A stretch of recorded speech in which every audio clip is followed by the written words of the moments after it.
So I haven't nearly heard or seen enough people talking about the fact that a parasite called the screwworm, which literally kills livestock and not even just cattle, it infects literally the soft tissues of any animal, including humans, and it was detected in cattle that were, I think, brought over from either Central America or Mexico. Not 100% sure, but it has now been detected in, I think it was like 3 week old calves that were in Texas. And with everything already going on, not even just like not even just like the fact that we're also about to run out of gas in the next coming months, and everybody's just driving around la di da, blase blah, and the mainstream really isn't talking about this. It's very scary. It's honestly the fact that more people are not alerted to this is like pretty terrifying. So this was first detected in La Pryor, Texas, which is seemingly very close to Uvalde. Deeply unfortunate. But apparently this was detected in a 3 week old calf, which is interesting because I'm just like, if that's a brand new fucking baby, what adult cattle, like, like, doesn't that mean that there's probably adult cattle that also likely have the infestation? But I guess that's neither here nor there. According to this article, this is also from the AP. Um, it says that people have been trying to sound the alarm about this parasite moving across Mexico and the fact that it was prevalent still in Mexico. And unfortunately, now, um, with this being the first confirmed case since 1966, I mean, thanks to our robust programs with like the USDA and things like that, which have unfortunately been gutted because we let a foreign influence like Elon Musk come in and just completely pillage the US government with, like, as much as I want to sit here and be like, oh, the Doge, like, I don't think people dying of parasites and being infected and a foreign invader controlling aspects of my government that he doesn't understand, because in all honesty, he's probably an IEP kid who should be working at South Africa McDonald's, but because his daddy was rich, he gets to just fuck up everything else in the world because he doesn't understand it and he doesn't really care.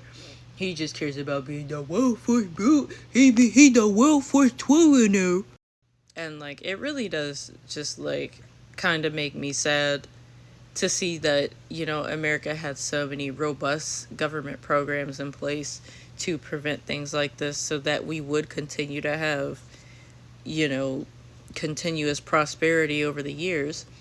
But then you let people come in who have lived with everything private their entire lives. They don't give a fuck about public welfare. They don't give a fuck about the public good, the greater good of all people. They think that everything revolves around them and what they want. And now we're kind of dealing with the cost of that. We're dealing with everything that we have pretty much, not to say, because I didn't vote for this shit. But I know plenty of people who are just like, ugh, woman, no. We could vote for the black man, but vote for the black woman who's been in all three branches of government, who's actually overqualified for the job of president.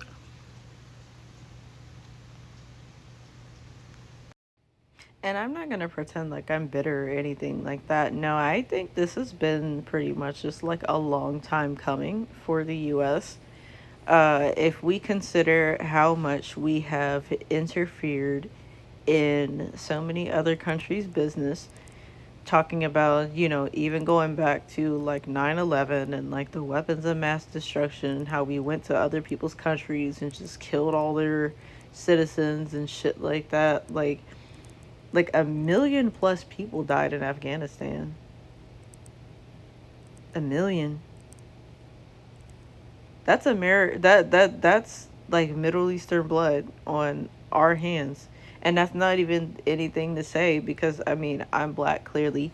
There's nothing to say about the fucking slave trade that just suddenly made it okay to look down on like every black person across the world ever, to just treat us worse than dogs. You know, people celebrate their dogs. People buy gifts and shit for their dogs, but they look at these Negroes, these Negroes, and it's sad. It's sad, you know.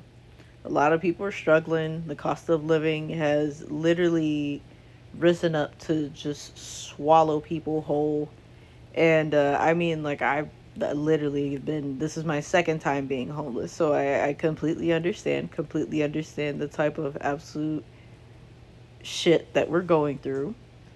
But at the same time, it's like, why did y'all vote for people to why did y'all vote for bloody mass deportations? Why did y'all vote for American citizens like Alex Preddy, an actual veteran and a nurse at a veterans hospital, to be murdered in the street by ICE?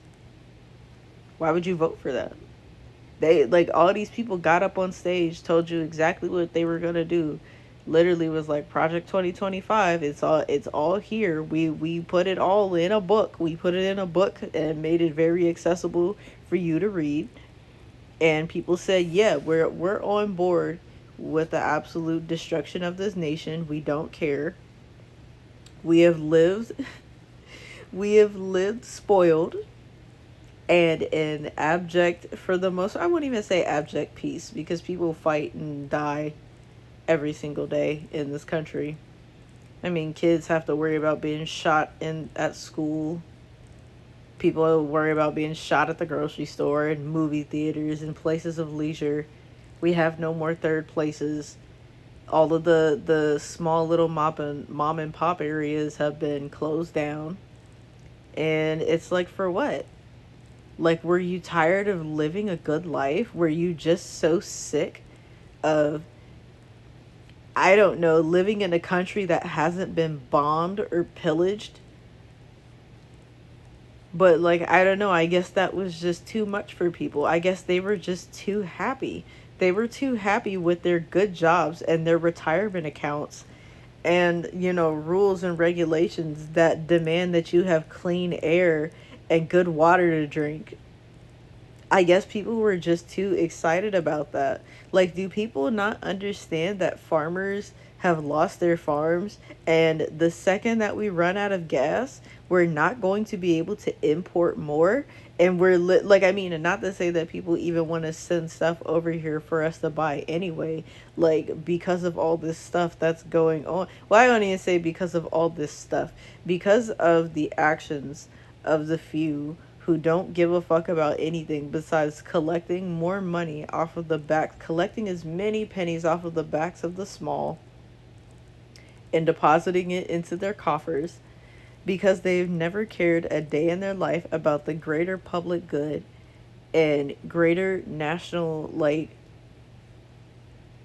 what, cohesion, that's the word I'm thinking of.